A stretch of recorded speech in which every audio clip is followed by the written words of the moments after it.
Hoy vamos a tener el tema número 5 de la serie Enfrentando a tus gigantes.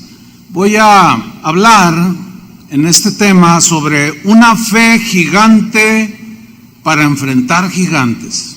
Vamos a tomar un texto que está en Mateo capítulo 15, versículo 28.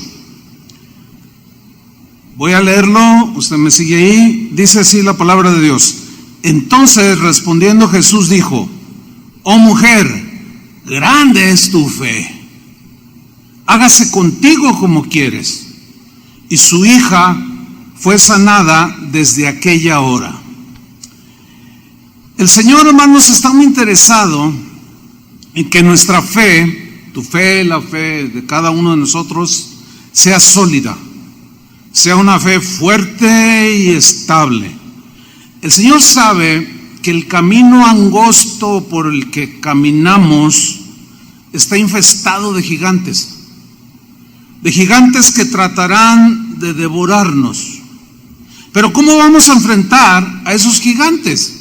La respuesta es muy sencilla: con fe, con plena confianza en el gigante que está detrás de nosotros cuidándonos. Josué y Caleb pusieron su fe en el gigante que los protegía. No se detuvieron a ver a los gigantes que habitaban esa tierra. Abraham hizo lo mismo. No consideró su cuerpo como ya muerto, siendo de casi 100 años. Pablo dice, refiriéndose a Abraham, sino que se fortaleció en fe, dando gloria a Dios, alabando a Dios. Moisés hizo lo mismo. Se sostuvo como viendo al invisible gigante. David hizo lo mismo. David, cuando enfrentó al gigante Goliat, lo hizo con fe y plena confianza de que Dios iba a dirigir esa piedra, iba a vencer al gigante. Josafat hizo lo mismo. En una acción de fe, no sacó su espada, se puso a alabar a Dios por instrucciones de Jaziel. Y lo mismo debemos hacer nosotros. Además es la única opción, no hay otra. Porque el justo por la fe vivirá. Ahora bien, recordemos que el gigante de la duda los atacó a todos los mencionados y otros más en la Biblia. Nos va a atacar a nosotros también, sin duda. Por eso es que debemos de fortalecer nuestra fe en el Señor. Pablo dijo en Efesios 6:16, refiriéndose a la armadura de Dios, dice: sobre todo, el casco de la salvación, la coraza, etcétera, sobre todo tomad el escudo de la fe, con que podáis apagar todos, ¿cuántos? Todos los dardos de fuego del maligno. Ahora bien, ¿qué fue lo que les impidió a los israelitas entrar a la tierra prometida? Su falta de fe. Su falta de fe, que fue producto de haber centrado su vista en los gigantes y no en la promesa de Dios. Apareció la duda y los arrastró a la incredulidad, y su fe quedó anulada, quedó bloqueada. El escritor de la carta a los Hebreos nos da un poco más de luz a este respecto que acabo de mencionar, a este punto que acabo de mencionar. Hebreos 3:16 dice: porque ¿quiénes, habiendo oído, le provocaron? ¿Acaso no fueron todos los que salieron de Egipto guiados por Moisés? La respuesta es sí, esos fueron. Versículo 17. ¿Y con quiénes se disgustó el Señor por 40 años? ¿No fue con aquellos que pecaron? Yo subrayé ahí, o entre comillas lo puse, que pecaron, cuyos cuerpos cayeron en el desierto. ¿Por qué para el Señor el dudar es pecado? Porque lo ofende a Él, lo hace parecer como alguien que promete y no cumple, como un mentiroso. Por eso es un pecado dudar. Y la incredulidad también es un pecado. Y eso los llevó a no entrar a la tierra prometida y sus cuerpos quedaron regados en el desierto. Versículo 18. Y a quienes juró que no entrarían en su reposo, sino a los que fueron desobedientes. Fíjate, la duda nos lleva a la desobediencia porque está el mandato: entren a la tierra, poséenla. No, pero no, los gigantes están muy grandes, no puedo. Entonces ahí habla ya de desobediencia. No actuaron como gente de fe que se supone que los israelitas debían de actuar. Ahora, fíjate el versículo 19. Vemos pues, hace como una conclusión de este punto, dice: vemos pues que no pudieron entrar a causa de su incredulidad.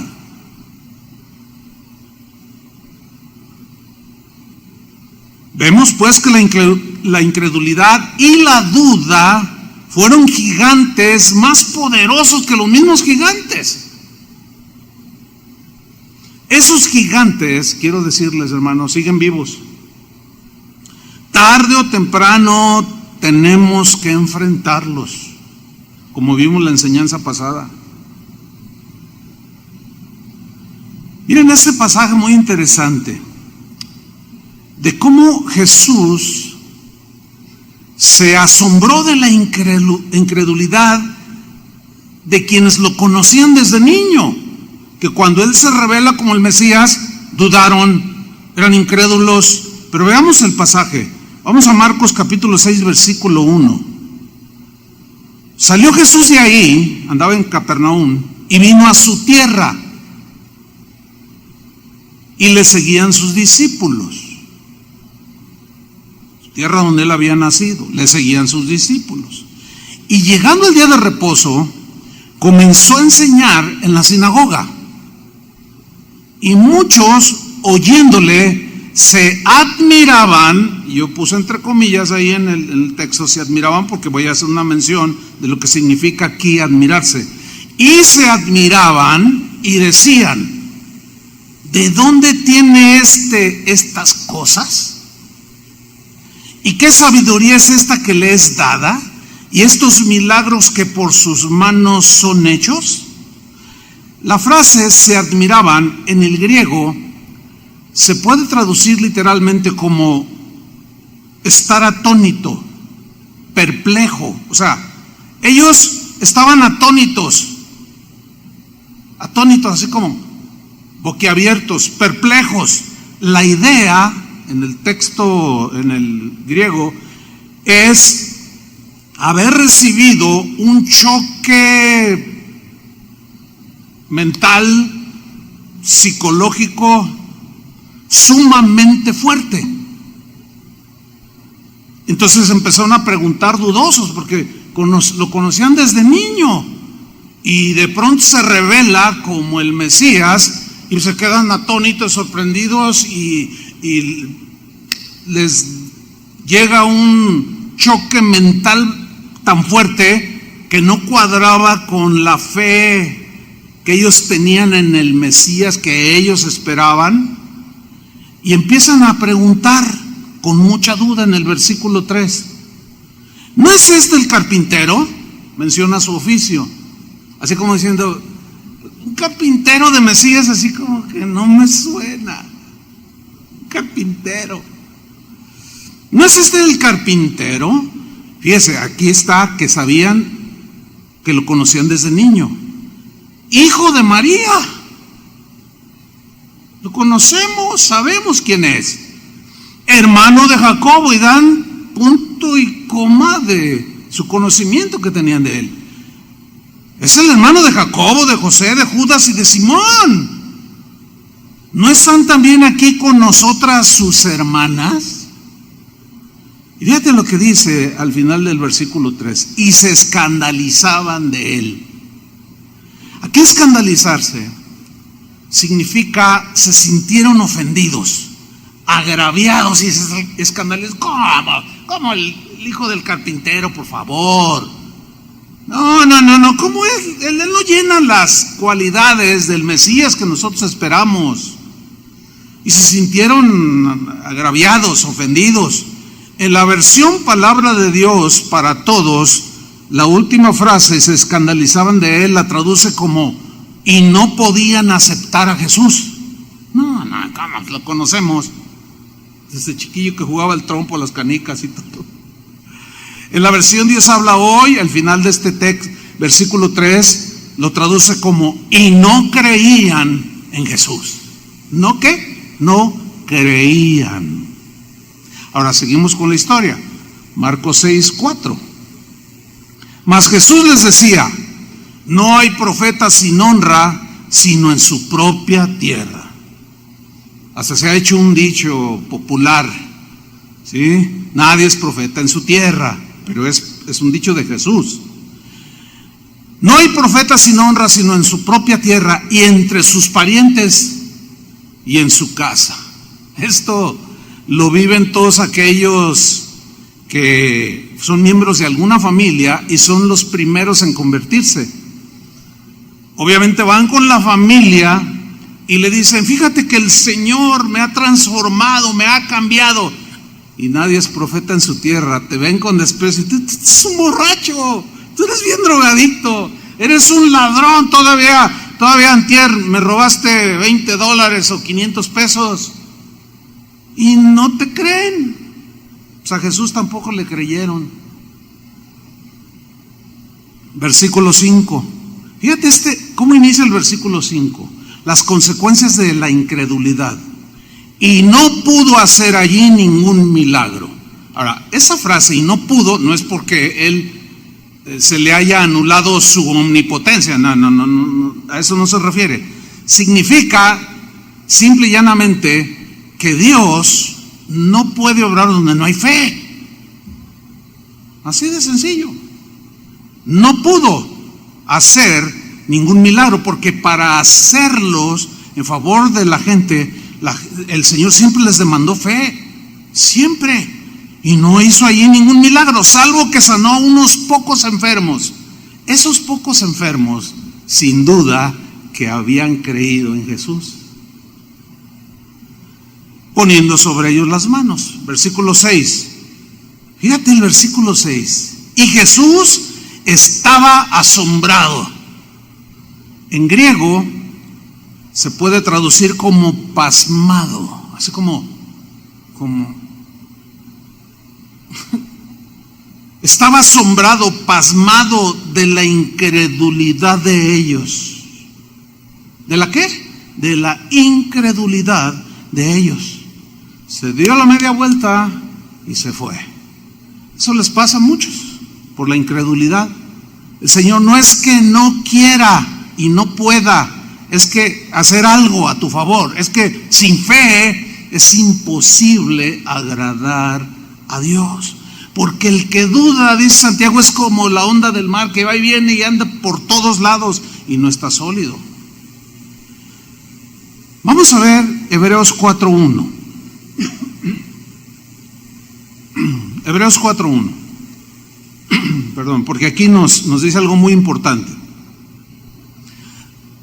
Dice así: temamos pues, tengamos temor de Dios, no sea que permaneciendo aún la promesa de entrar en su reposo, que está haciendo una aplicación de la entrada al reposo y a la abundancia del bien y de la leche y la miel, que los israelitas al entrar a la tierra prometida iban a encontrar. Para nosotros es Cristo en el Nuevo Testamento nuestro reposo. Entonces el mensaje aquí es Cristo. Y dice el escritor de los Hebreos: temamos pues, no sea que permaneciendo aún la promesa de entrar en su reposo, alguno de vosotros parezca no haberlo alcanzado, o sea, el reposo. Versículo 2: porque también a nosotros somos los cristianos, dice el escritor a los Hebreos, porque también a nosotros se nos ha anunciado la buena nueva como a ellos. Ellos mediante sombras y tipos y antitipos, pero nosotros, ya ha venido Cristo, todo eso quedó en la sombra. Ahora tenemos la realidad que es Cristo. Porque también a nosotros se nos ha anunciado la buena nueva como a ellos. Lean con atención el fin del versículo 2. Pero no les aprovechó, no fue eficaz, no tuvieron ninguna experiencia vívida de haber entrado a la tierra prometida, pero no les aprovechó el oír la palabra por no ir acompañada de fe en los que la oyeron. Fe. La incredulidad, hermanos, nos lleva a la desobediencia y a la rebelión, y todo eso es pecado. Están muy ligadas. Al momento en que dudamos, estamos pecando. Eso trae consecuencias, nos lleva a la desobediencia y a la rebelión, y reclamamos y echamos culpa a los demás y aún a Dios. Por eso es que debemos de cuidar nuestro corazón, que no se llene de incredulidad y terminemos endureciéndonos. En la misma carta a los Hebreos hay una advertencia muy fuerte para nosotros los cristianos, los que decimos que creemos en Jesús. Hebreos 3:12, muy clara esta advertencia, dice: mirad, o sea, pongan mucha atención, cristianos. Mirad, hermanos, ahí está, no hay duda que está dirigido a los hermanos. Esto no es para los incrédulos. Mirad, hermanos, que no haya en ninguno de vosotros corazón malo de incredulidad. A ver, aquí surge una pregunta. ¿Existe la posibilidad de que entre los cristianos de pronto haya alguno con corazón malo de incredulidad? ¿Sí o no? La respuesta es sí. Si no, ¿de qué sirve esa advertencia? Si no hubiera, no diría nada la Biblia al respecto. Así de simple. Miren, cuídense bien, que no haya ninguno de vosotros corazón malo de incredulidad. Fíjate a dónde te lleva la incredulidad: para apartarte del Dios vivo. ¿Puede entonces un creyente en Cristo eventualmente apostatar y apartarse del Dios vivo? Según el texto, sí. Según el texto, reitero, sí. Nos aparta del Dios vivo. ¿Recuerdan cómo Jesús a sus discípulos les reprochó su incredulidad después de haber resucitado? Vamos a leer este pasaje. Bueno, aquí está envuelta María Magdalena, que fue a la tumba y la encontró vacía, y Jesús se le aparece y dice: ve y diles, háblales. Entonces aquella mujer va con los discípulos y les dice: el Señor ha resucitado. Y la miraron así como dudando, incrédulos, cuando Jesús se los había dicho una y otra vez. Y dice en Marcos 16:14, finalmente se apareció a los 11 mismos, o sea, después de resucitado, estando ellos sentados a la mesa. Y vean lo que hizo Jesús. ¿Qué hizo? Según el texto, y les reprochó. Reprochar significa aquí reprender. Tiene una idea fuerte de regaño. ¿Cómo es posible? Luego, ¿dónde tienen el corazón? ¿Dónde tienen su mente? ¿Dónde tienen la cabeza? Y les reprochó, los regañó, los reprendió. ¿Qué les reprochó? Su incredulidad y dureza de corazón. Eran discípulos incrédulos que los atacó el gigante, pero vieron las circunstancias y dijeron: no, pues se me dice que no resucitó. Y luego el mensaje de una mujer: ay, pues las mujeres no enseñan, las mujeres, no. Y Jesús dijo claramente: ustedes están en una condición de incredulidad y de dureza de corazón, que es muy peligrosa. Porque no habían creído a los que lo habían visto resucitado. No creyeron el mensaje, en este caso de la Magdalena. Y Jesús les reprocha su incredulidad. ¿Recuerdan aquel pasaje del muchacho endemoniado que vimos en una de las enseñanzas pasadas? De cómo se acerca el padre con este hijo y le dice: Señor, ayúdanos, hay un demonio que lo agarra y lo estruja y lo azota. Y bueno, ¿se acuerdan en Marcos 9:23 que Jesús le dijo, cuando se lo presenta, Jesús le dijo: si puedes creer? Ahí hay una condición para que él hiciera algo a su favor. Si puedes. Ahora, aquí hay una pregunta que los teólogos se rompen la cabeza. Yo no entiendo por qué, si el texto es bien claro. Le dice a este hombre: si puedes. ¿Qué significa? Que el hombre puede creer, pero algunos no quieren creer, pero sí puede creer.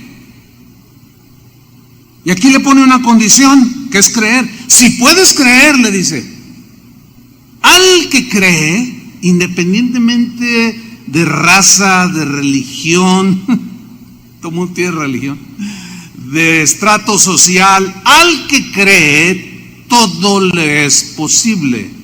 Bueno, ya sabemos que ese todo está enmarcado en el concepto de su voluntad, de ahí no se sale, porque hay cosas que yo puedo decir: yo creo que voy a volar. No voy a volar. O sea, todo aquello que Dios nuestro Padre sabe que nos beneficia, cuando nosotros pedimos y estamos de acuerdo a su voluntad, y yo lo creo, Él obra a mi favor. Versículo 24 dice: e inmediatamente el padre del muchacho clamó y dijo: creo, sí creo. Pero luego dice algo muy interesante: ayuda mi incredulidad, Señor. Yo creo, pero ayúdame a tener más fe. Yo quiero tener más fe en ti. He oído muchas cosas que has hecho. Veo ahora aquí a mi hijo que el demonio lo trae azotando por todos lados. Ayúdame a tener más fe, Señor. Ayuda mi incredulidad. Porque a veces dudo, Señor, pero sí creo. Pero ayúdame, aumenta mi fe. Ayúdame a tener más fe, traduce alguna otra Biblia. ¿Recuerdan también aquella ocasión cuando Jesús les habló a sus discípulos acerca de perdonar? Miren lo que le dijeron a Jesús, donde está involucrada la fe. Vamos a Lucas 17:3. Dice Jesús: mirad por vosotros mismos. En otras palabras, cuida tu corazón, está alerta, mira bien cómo te estás conduciendo, lo que estás viendo, los pasos que estás dando, lo que estás haciendo. Mirad por vosotros mismos. Cada uno de nosotros tiene que mirar por sí mismo su condición espiritual. Esto es muy importante. Yo tengo que velar por mi propia condición espiritual. Yo tengo que ver por mí mismo. Yo no puedo mirar por ustedes en este sentido. No se puede. Cada uno es responsable de cómo le responde a Dios. Entonces Jesús les dice: mirad por vosotros mismos. Le está diciendo a sus discípulos: si tu hermano pecare contra ti, repréndele. Aquí reprender no significa regañar. Si ustedes van al diccionario griego, habla de tratar de volver en sí, que recapacite que cometió un error. Si tú lo convences de que ha cometido un error y te ha ofendido, y si se arrepiente, ese sí sigue siendo condicional. Perdónale, dice. Versículo 4: y si 7 veces al día pecare contra ti, y 7 veces al día volviere a ti diciendo: me arrepiento. Esto es lo que dice Jesús. No estoy diciendo algo ajeno al texto. Si 7 veces al día pecare contra ti, y 7 veces al día volviere a ti diciendo: me arrepiento, ¿qué dijo Jesús que debemos hacer? Perdonar. Híjole, aquí es donde se complica, porque luego decimos: híjole, pues es que ya va una, ya van 2, ya van 3, 4, sí, no. Entonces la reacción pues, es normal. Dice el versículo 5: dijeron los apóstoles al Señor: aumentanos la fe. Pues, claro, para perdonar y vencer ese gigante que está ahí, que te puede amargar el corazón, se necesita fe también. Entonces los discípulos reaccionan y dicen, no, ay Señor, pues aumentanos la fe, porque para una vez, bueno, 2, está bien, pero 3, 4, 5, 6, 7, y ustedes saben que el 7 en la Biblia es un número que habla de totalidad. En otro pasaje habla de 70 veces 7, que habla de manera infinita. Se requiere mucha fe, y fe es obediencia. Y si no lo hacemos, se endurece nuestro corazón y entramos en duda y en incredulidad, y ahí está el peligro. Entonces los discípulos, aumentanos la fe. ¿Recuerdan que Jesús ya los había reprendido por su poca fe? ¿Se acuerdan cuando iban en la barca que se levantó las olas y la barca se hundía y él estaba dormido? Señor, sálvanos que perecemos. Y el Señor se levanta tranquilo, se estira un poco y calma la tempestad, y voltea con ellos y dice, ¿por qué dudaron, hombres de poca fe? Así les dijo, ¿hombres de qué? De poca fe. ¿Se acuerdan a Pedro cuando iba en la barca con los demás discípulos y vieron a Jesús sobre las aguas? Y, oh, la Llorona, un fantasma, un fantasma. Y Pedro dice, si eres tú, a ver, si eres tú, tu palabra es poderosa, tengo fe, yo sé que, a ver, si eres tú, manda que yo vaya. Ven, le dice, y se baja de la y empieza a caminar, pero empieza a ver lo que hay, las olas, cómo se levantaban, quitó su mirada del gigante Jesús, y vio las olas gigantescas y se empezó a hundir. Y al instante, él clama, Señor, sálvame, y extiende su mano y lo levanta, y él sigue flotando en el agua. Y ambos vuelven a la barca y le dice, hombre de poca fe, ¿por qué dudaste? Otra vez les vuelve a decir, de poca fe. En Lucas 17:6, refiriéndonos a los textos que estábamos estudiando, entonces el Señor les dice, si tuviereis fe, ahí está el requisito. Señor, aumentanos la fe, porque para perdonar 7 veces a mi hermano, eso sí va a estar un poco complicado, y como que no, y voy a terminar endureciéndome. Si tuviereis fe, si tuviereis fe, como un grano de mostaza. ¿Cómo es un grano de mostaza? Es muy pequeñito. Podrías decir a este sicómoro, desarráigate y plántate en el mar, y os obedecería. El sicómoro es un árbol muy frondoso de aquellos lugares bíblicos, muy grande, tronco muy ancho. Pero la semilla de mostaza es una semilla muy pequeñita, más o menos del tamaño, podríamos decir, de la chía, no sé cómo le llaman en algunos países, pero es una semillita muy pequeñita. Ahora, refiriéndonos a esto que Jesús está diciendo, si tuvierais fe, tan solo como un grano de mostaza. Fíjate lo que Jesús dijo en Mateo 13, versículo 31. Otra parábola, Mateo 13:31, les refirió diciendo, el reino de los cielos es semejante al grano de mostaza. ¿Cómo es el reino de los cielos? Es una alegoría aquí. Es semejante al grano de mostaza que un hombre tomó y sembró en su campo, el cual, a la verdad, o sea, el grano de mostaza es la más pequeña de todas las semillas, dice. Pero cuando ha crecido, ¿se acuerdan que los discípulos dijeron, aumentanos la fe, ayuda a mi incredulidad, dame más fe, Señor? Si tuvierais fe como un grano de mostaza, y ellos eran pescadores, pero conocían de agricultura y conocían la semilla de mostaza. Y sabía que la semilla era muy pequeñita, pero que tiene la particularidad de que cuando germina, crece. O sea, basta un poquito que digas, yo creo, como aquel hombre, el padre del muchacho endemoniado. Yo creo, pero ayúdame. Mi fe está chiquita. Que crezca mi fe, una fe gigante.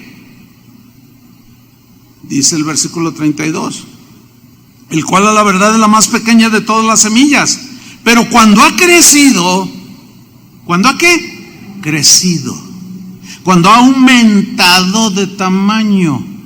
Entonces aquí estamos viendo que cuando Jesús le dice, si tuvierais fe como un grano de mostaza, Él les está diciendo que la fe puede crecer, que la fe en Él puede crecer. Pero cuando ha crecido, esta semilla es la mayor de las hortalizas, que llega a medir hasta 2,5 metros de altura. Y algunos le dicen que es árbol, pero es una hortaliza, porque dice Jesús, y se hace árbol. Jesús lo llama mismo árbol.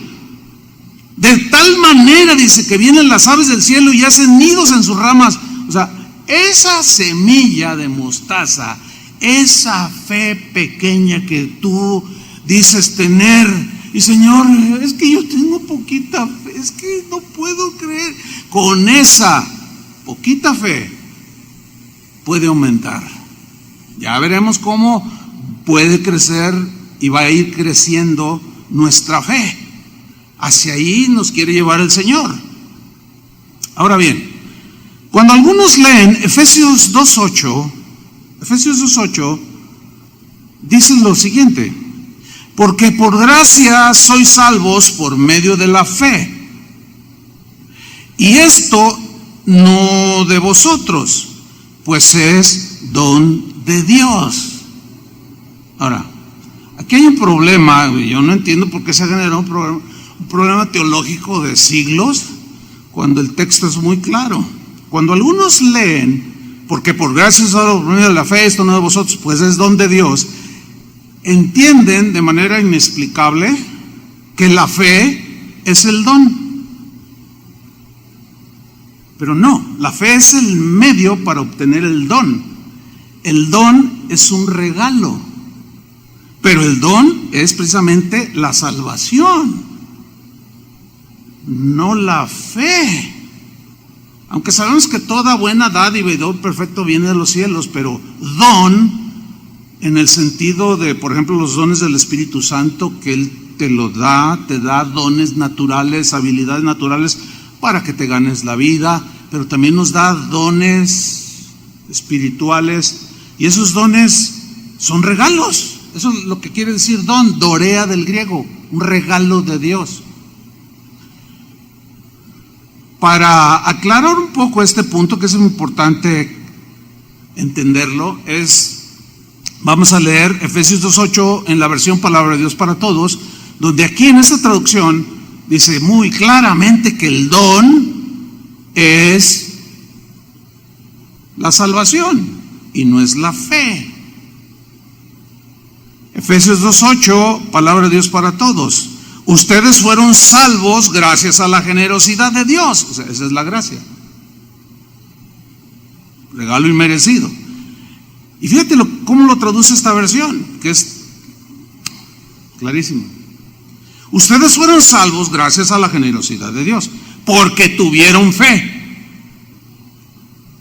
Porque tuvieron fe. Una y otra vez, que si tuvierais fe.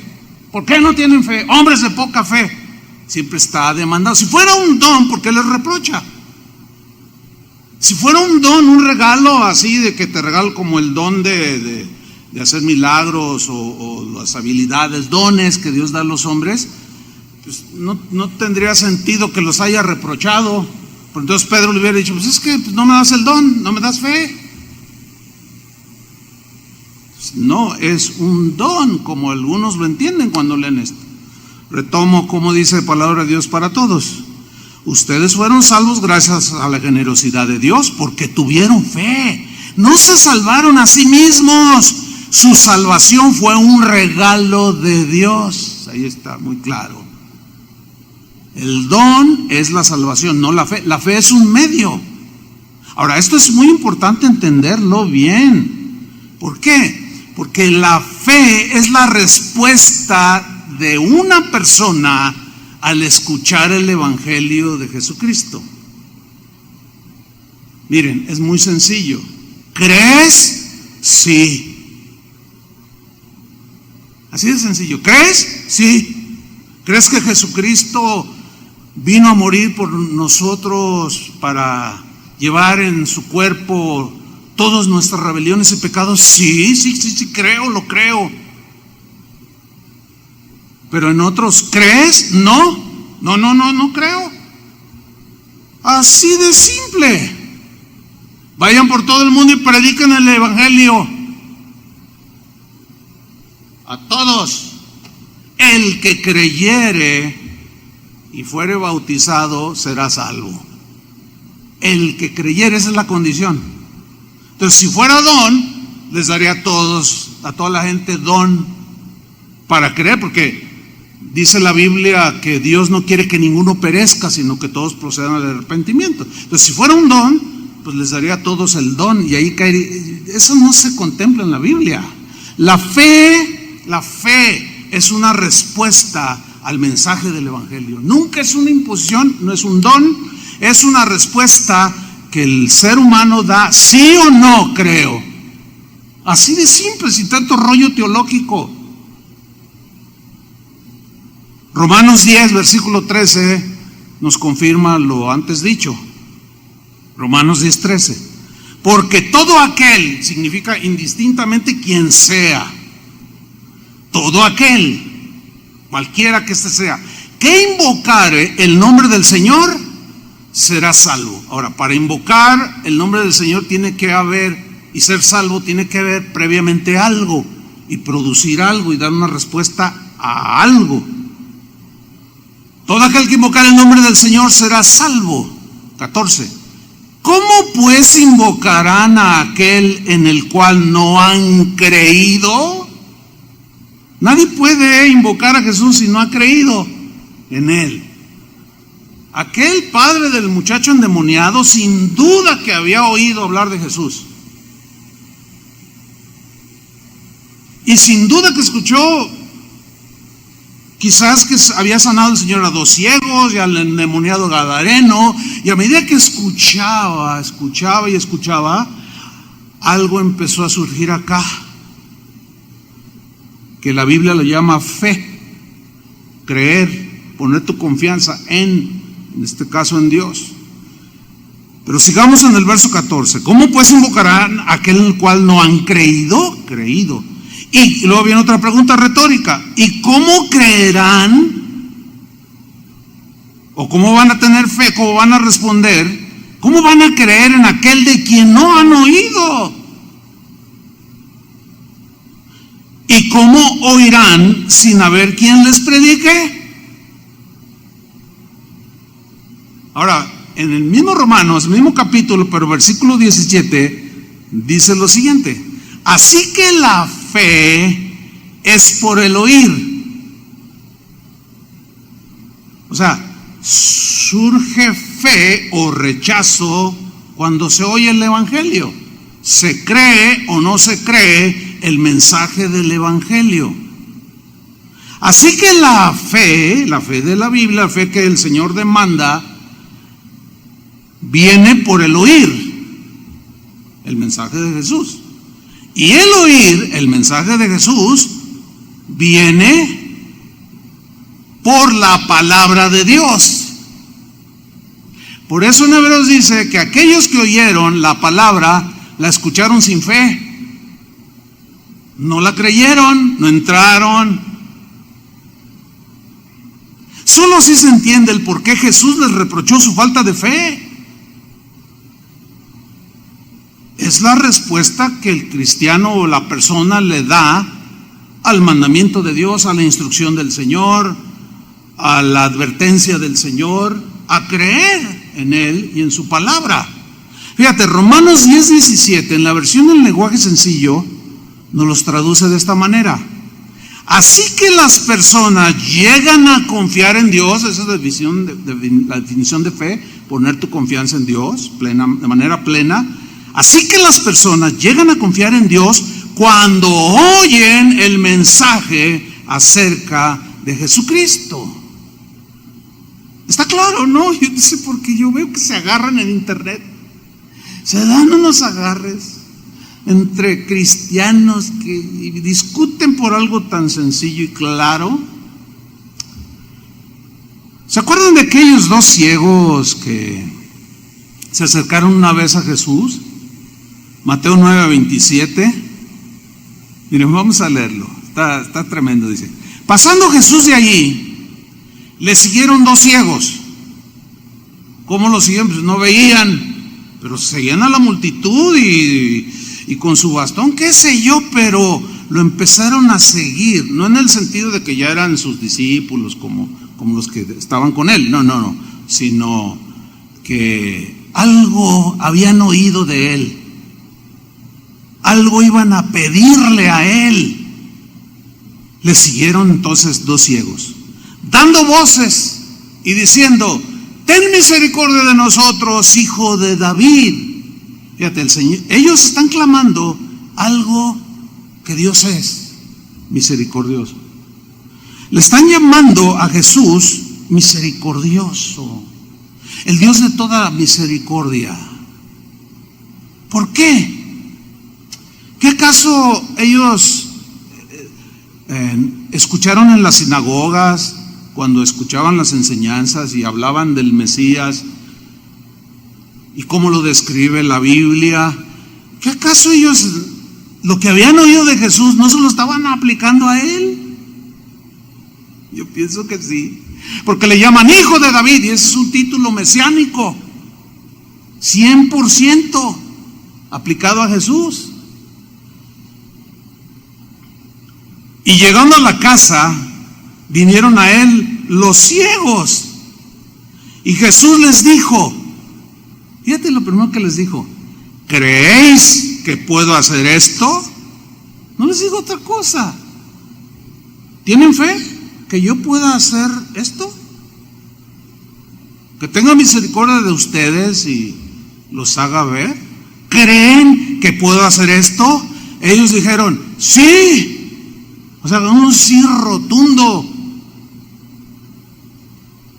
Sin duda que ellos escucharon de los milagros que él ya había hecho, del mensaje. A lo mejor estaban ahí entre la multitud en la ladera del monte cuando el Señor dio aquel inolvidable sermón conocido como el Sermón de la Montaña. Y estaban ahí escuchando y ellos dieron la respuesta: creemos. Nadie puede clamar al Señor si no oye de Él. ¿Cómo?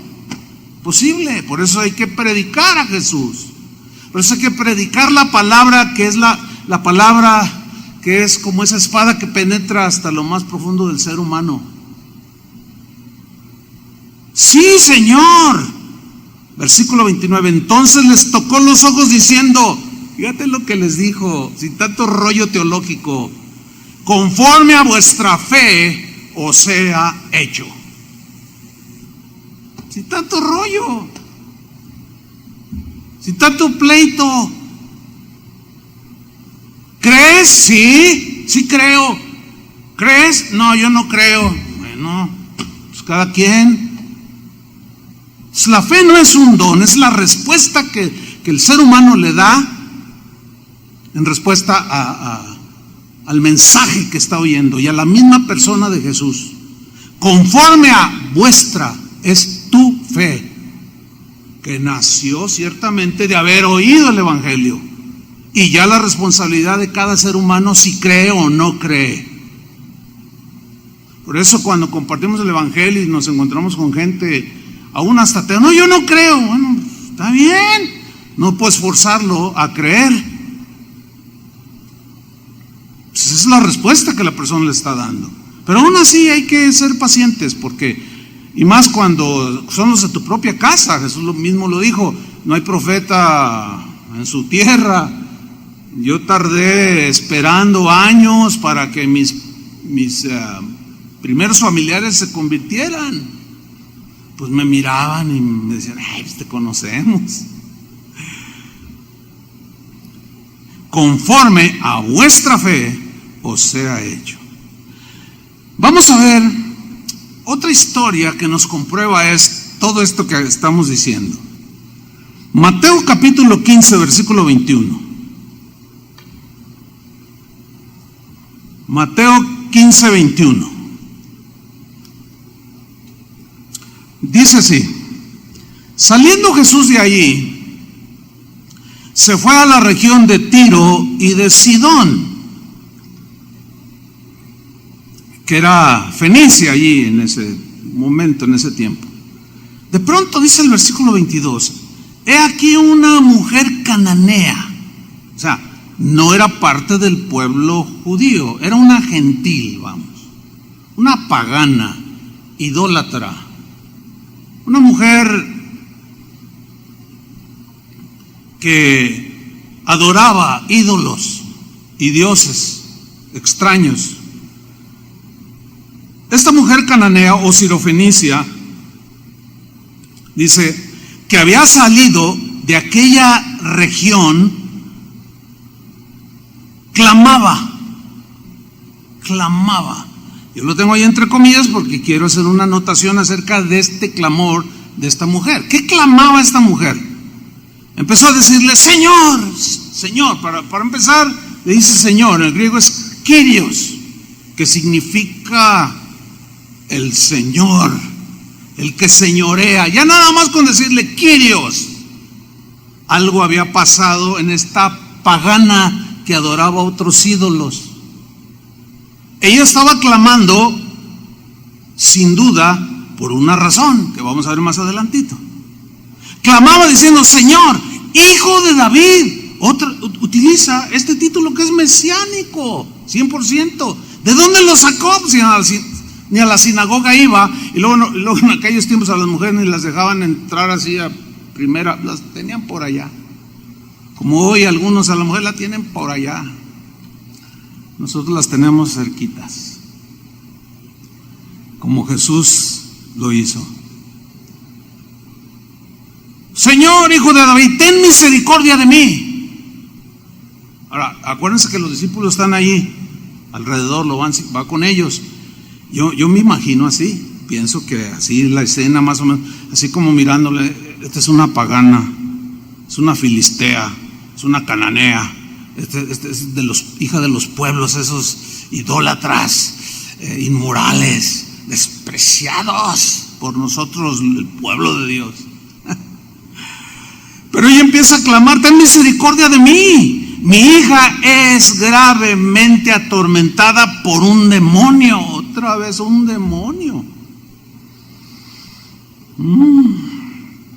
¿Se acuerdan que Pablo dijo que no tenemos lucha contra carne o sangre? O sea, no tan solo contra personas de carne y hueso, sino contra huestes espirituales en las regiones celestes, principados, potestades, ángeles caídos, demonios que andan por todos lados pululando, moviéndose en la atmósfera. Quiero hacer la anotación de este verbo clamar. Dice que aquella mujer clamaba. En primer lugar, clamar aquí habla de un grito desaforado que todos escuchan. Y que, como en el caso de los discípulos, como vamos a ver más adelante, los puso nerviosos. Una vez me acuerdo que yo subí a un avión y yo siempre me espero hasta el último, no sé por qué, se me hace menos complicado estar ahí formado. Yo me espero y estoy ahí y hasta que se mete el último me meto yo. No se va el avión. Nunca se me ha ido un avión por eso. Y recuerdo que en esa ocasión subo a ese avión y cuando entro miro y llenito, lleno, estaba a 100% el avión. Entonces yo veo mi fila, era como la 18, algo así. Siempre me gusta viajar en los pasillos. Y cuando yo voy dando los primeros pasos, de pronto una señora a la mitad del avión empieza a gritar: ¡Chuy Olivares!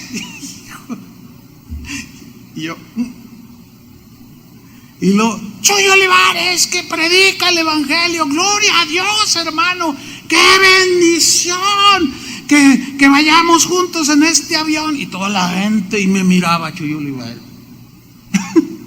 y así como molesto, o sea, así como, ay, esta hermanita, ¿no? O sea,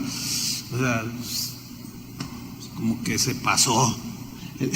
Y todavía más cuando veo que mi asiento, el C, era en la misma línea. Ella estaba en la ventanilla y yo en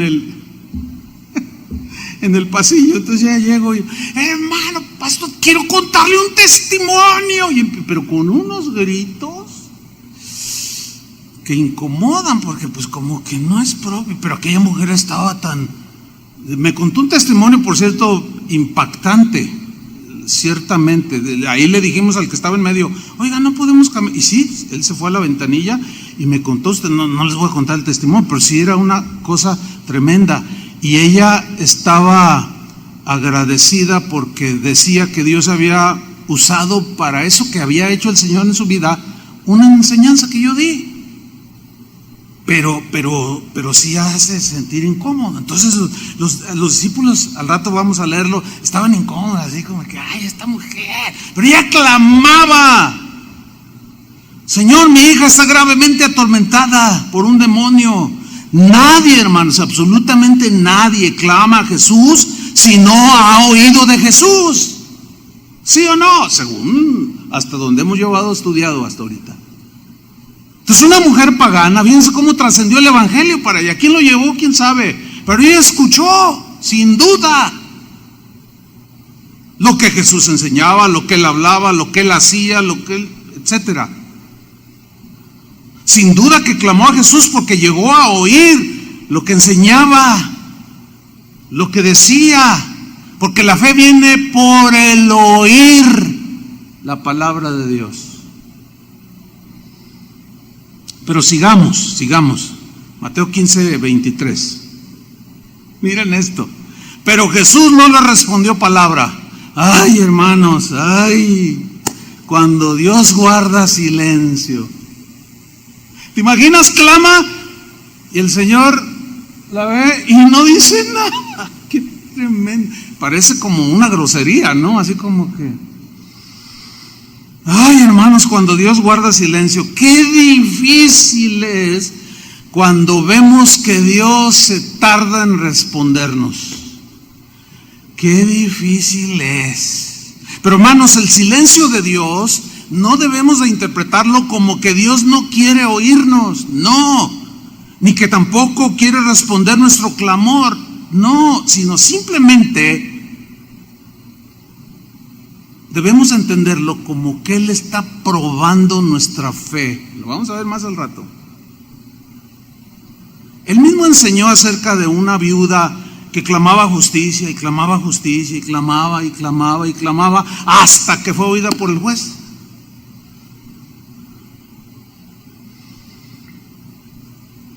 ¿Se acuerdan de Abraham, que esperó 25 años para ver cumplida la promesa de Dios de darle un hijo? Fue justamente en ese lapso donde el gigante de la duda se le apareció a Abraham y lo atacó, y tuvo un hijo, Ismael, fuera del matrimonio, y las consecuencias las tenemos hasta el día de hoy. Todo, ¿por qué? Porque nos asalta la duda. Cuando Dios calla, hermanos, no lo entiendas como que Dios no quiere hacer nada, sino más bien es: Señor, ¿cómo lo vas a hacer? Porque algo hará. A veces la respuesta del Señor es no, a veces es sí, a veces es inmediata, a veces tarda, ese es según su propósito en su soberanía. Él es exacto.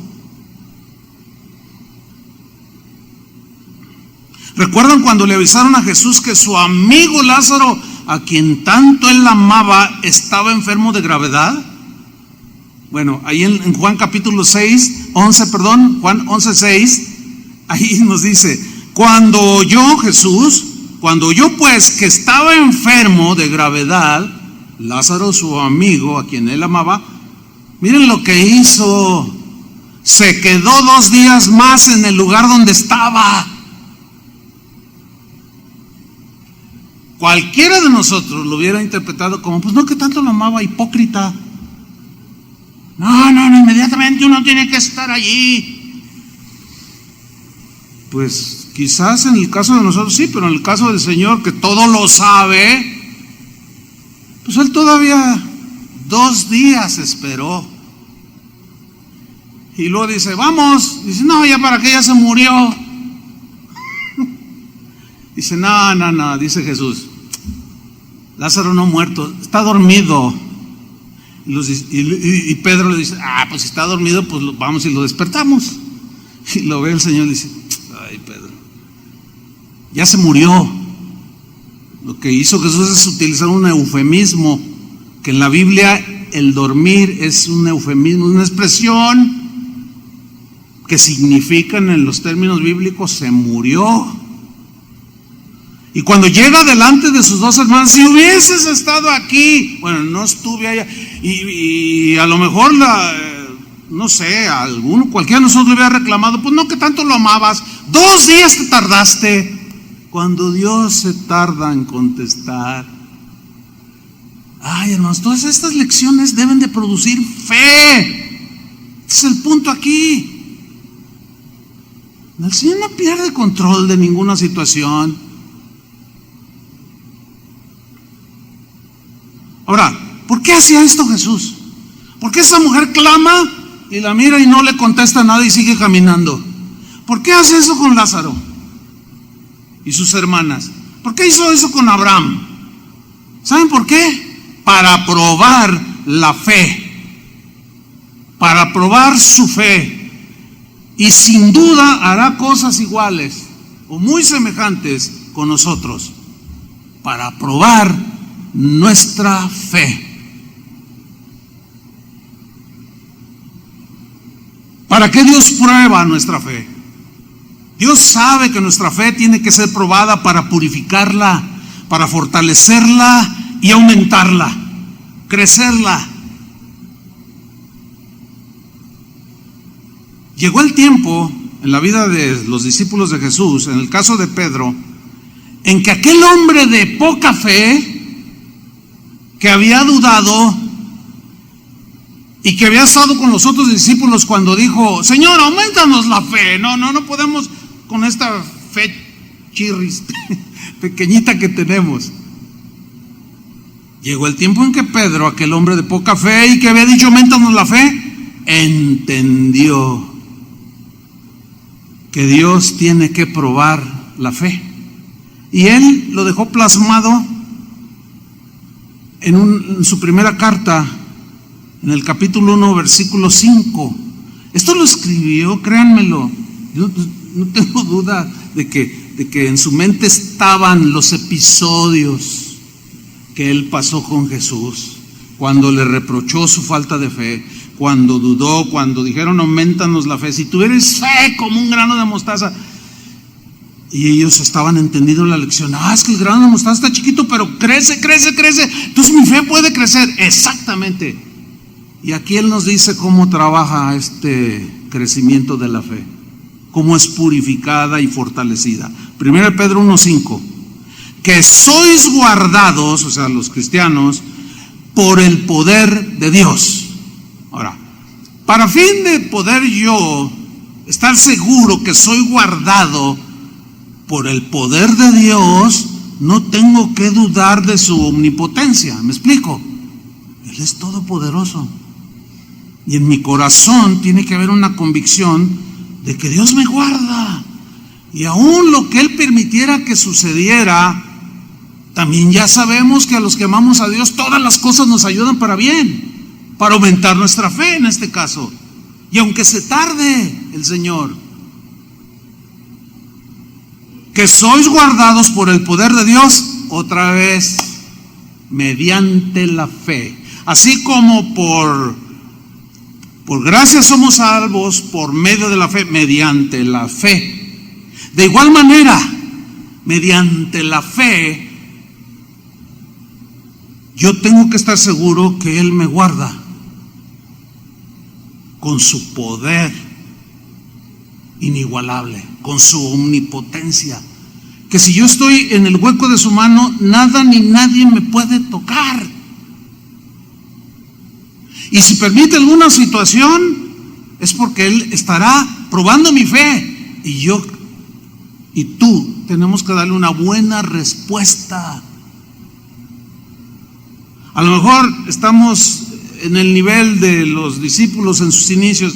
Ay, Señor, aumentanos la fe, porque para hacer esas cosas de perdonar tanto, pues como que se me hace que no voy a poder. Aumentanos. Si tuvierais fe como un granito de mostaza. Sigo leyendo a Pedro. Que sois guardados por el poder de Dios mediante la fe, para alcanzar, fíjate, la fe, guardados con su poder mediante la fe, para alcanzar la salvación que está preparada para ser manifestada en el tiempo postrero. Es decir, que mientras yo camine en esta tierra tengo que mantenerme en fe y con fe.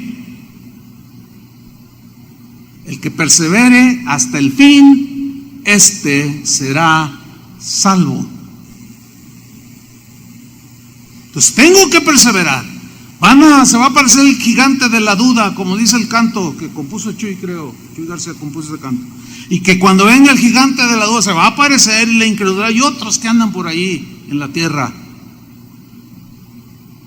Tengo que enfrentarlos con fe. Para llegar a la meta, como dijo Pablo, en este caso. He llegado. Ya está pronta mi partida, he guardado la fe. Ahora me espera la corona de justicia que Dios dará a los que caminaron con Él y a todos los que esperan su venida, dijo todos los apóstoles. Versículo 6, en lo cual, o sea, en el poder de Dios, mediante la fe, para llegar a la meta, en lo cual vosotros os alegráis. Estamos en el trayecto, como lo estuvo Moisés, Josafat, Abraham, el mismo Pedro, los apóstoles. Estamos ahí en ese camino y nos alegramos de saber que Dios está con nosotros. Pero mira lo que dice ahora, aquí viene el punto. Aunque ahora, en el tiempo presente, en tu tiempo presente, hoy,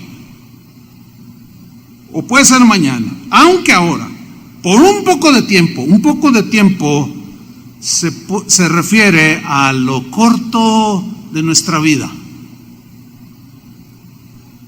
Por un poco de tiempo, dice, si es necesario. Hay una traducción que dice, cuando sea necesario, que tengáis que ser afligidos en diversas pruebas. Porque Abraham estaba afligido porque Dios no le respondía. Moisés estaba afligido estando enfrente del Mar Rojo. Josafat estaba afligido de ver un gigantesco ejército que venía contra él. Versículo 7. Para que, sometida a prueba vuestra fe. ¿Qué será sometida a prueba? Vuestra fe. Si fuera un don, pues es perfecto. No tendría que ser puesta en prueba. No, sino lo que vamos generando, la confianza que vamos generando a medida que caminamos con el Señor, creemos su palabra, dice, para que sometida a prueba vuestra fe. Y fíjate cómo dice Pedro, ya a estas alturas, él ya había entendido muchas cosas.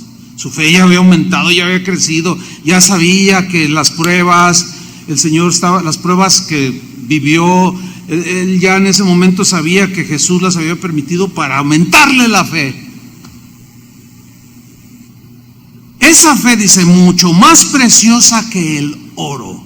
Yo te pregunto, ¿qué prefieres tener? ¿Mucho oro o mucha fe? ¿Cómo que las dos?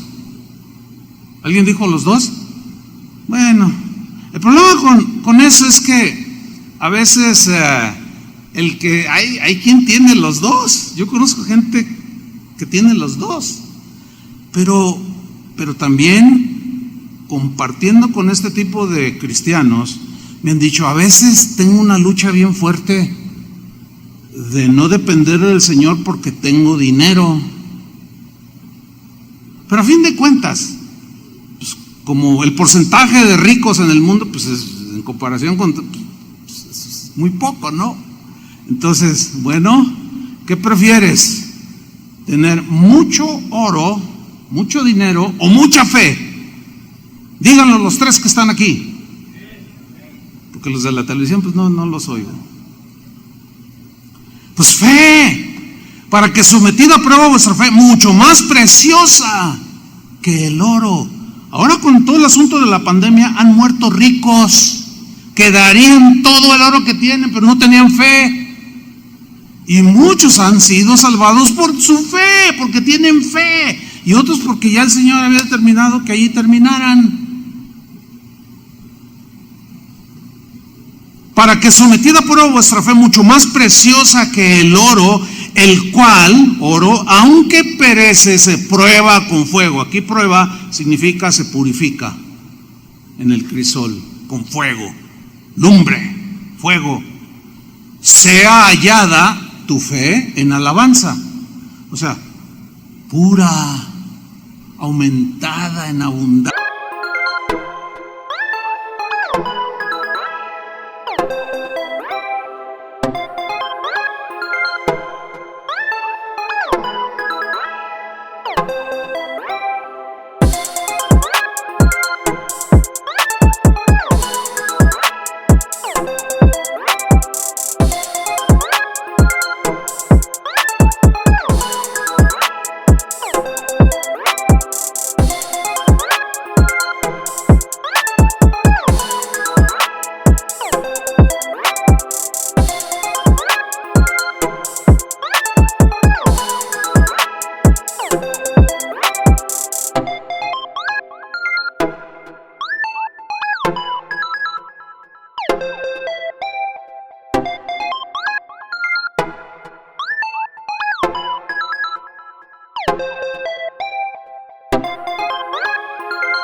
Sea hallada tu fe en alabanza, gloria y honra cuando sea manifestado Jesucristo, cuando Jesús venga. ¿Se acuerdan que Jesús dijo, cuando el Hijo del Hombre venga a esta tierra, ¿hallará fe en la tierra? ¿Hallará fe en la tierra? ¿Hallará gente que esté creyendo que yo vengo por ellos? Jesús mismo advirtió y dijo, y por haberse multiplicado la maldad, el amor de muchos se enfriará, perderán la fe, porque nunca entendieron que tienen que ser probados para que la fe crezca y aumente. No, ¿cómo? Y peor con esos evangelios que el día de hoy existen en el cristianismo de hoy, evangelios que prometen puras cosas aquí en la tierra, pero a la hora de la verdad, como en esta pandemia, no tienen fe. Tendrán autos último modelo, tendrán casas grandes, tendrán dinero, serán de éxito, pero no tienen fe. Se les está cayendo todo porque nunca edificaron su fe. No oían palabra de Dios.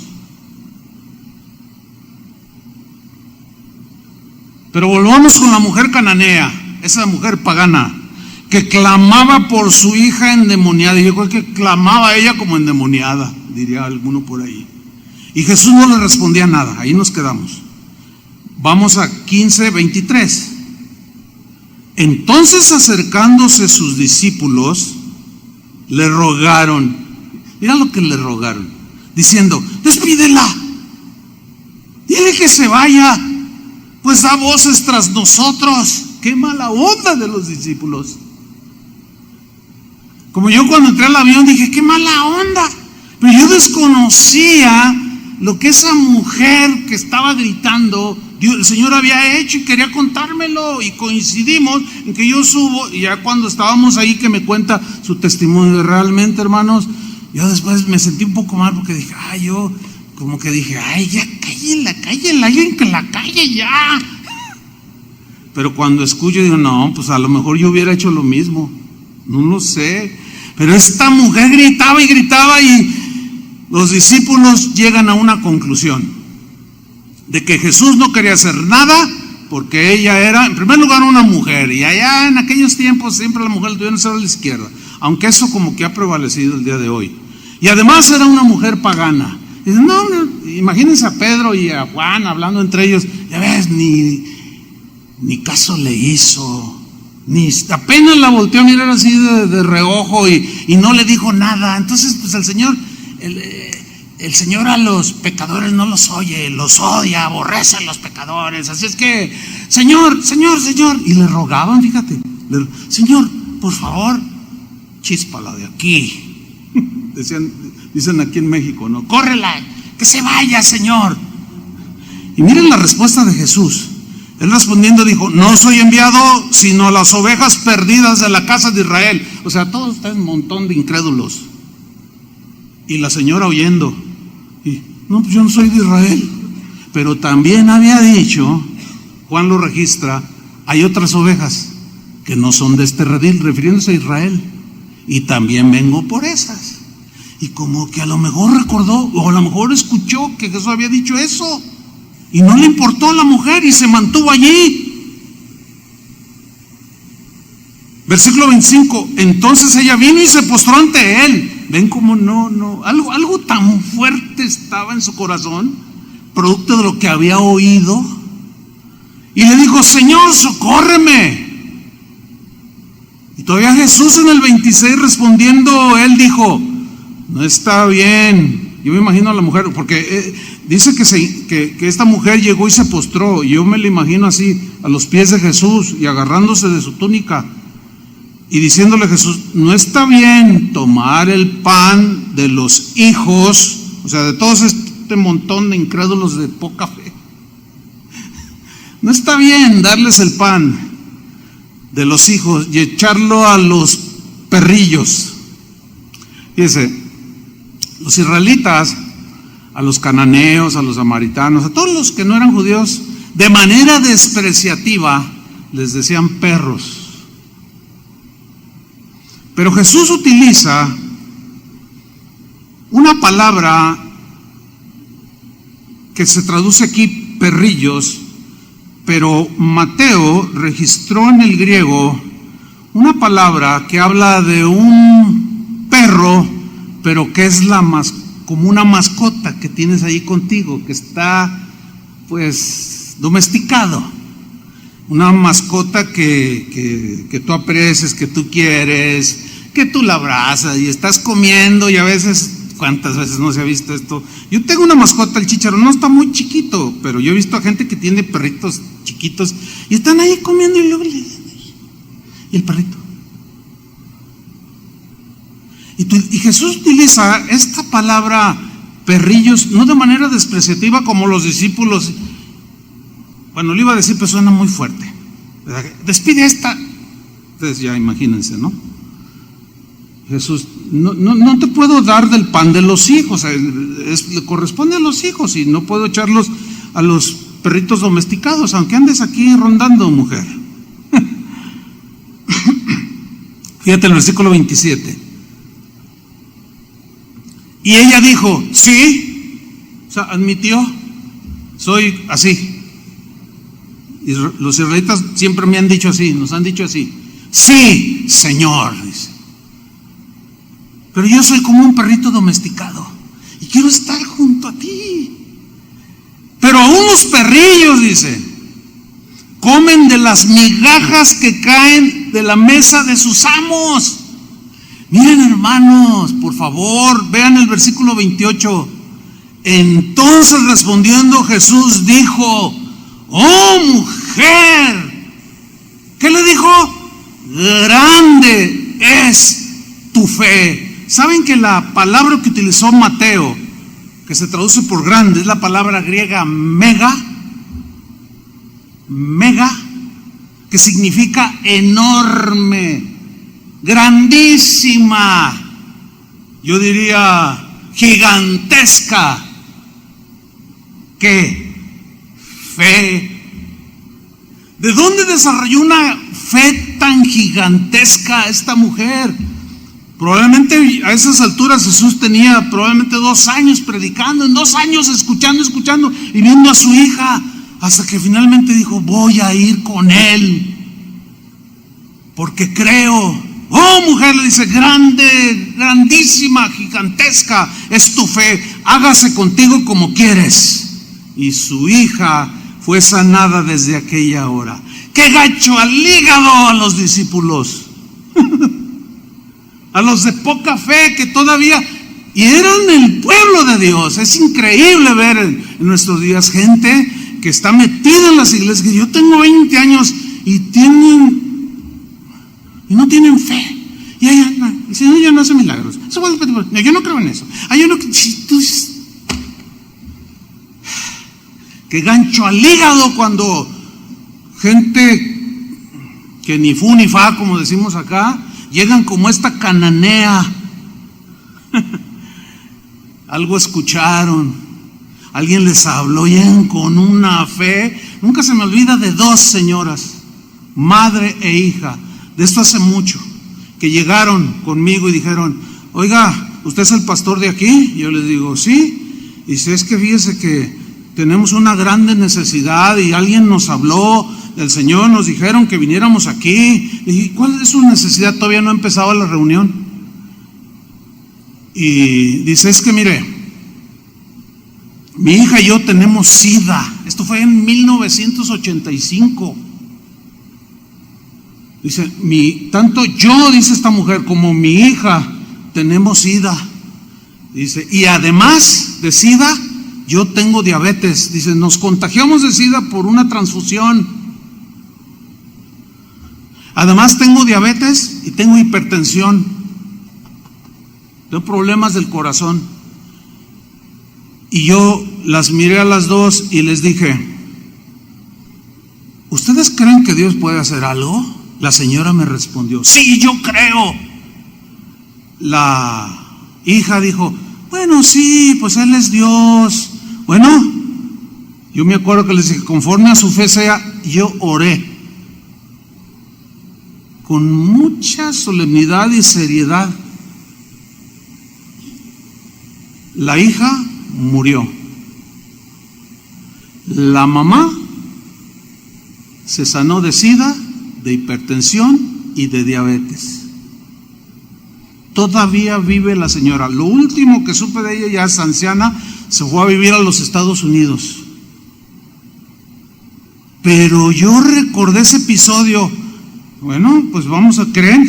Yo creo, dijo, que Él puede hacerlo. Y la hija: pues sí, Él es Dios. Así como, hermanos, una fe gigante para vencer a los gigantes. Así que nadie puede decir, ni puede, ni debe quedarse: ay, Señor, pues ayúdame, incrédulo. Sí, está bien, a lo mejor estás ahí, pero no te quedes ahí. A lo mejor aumenta mi fe, porque dices: soy hombre de mujer u hombre de poca fe. Sí, pero no te quedes ahí. Que las pruebas, las aflicciones de la vida las entiendas como finalmente Pedro las entendió. Una fe gigante para vencer gigantes. Vamos a orar, hermanos. Señor, muchas gracias te damos en el nombre de Jesús. Gracias, Padre, porque hoy nuestra fe ha sido desafiada. Hoy nuestra fe ha sido edificada también. Hoy, Señor, tenemos un poco más de claridad en este punto. Señor, Algunos podemos decir y estamos en esa condición: Señor, ayuda a mi incredulidad.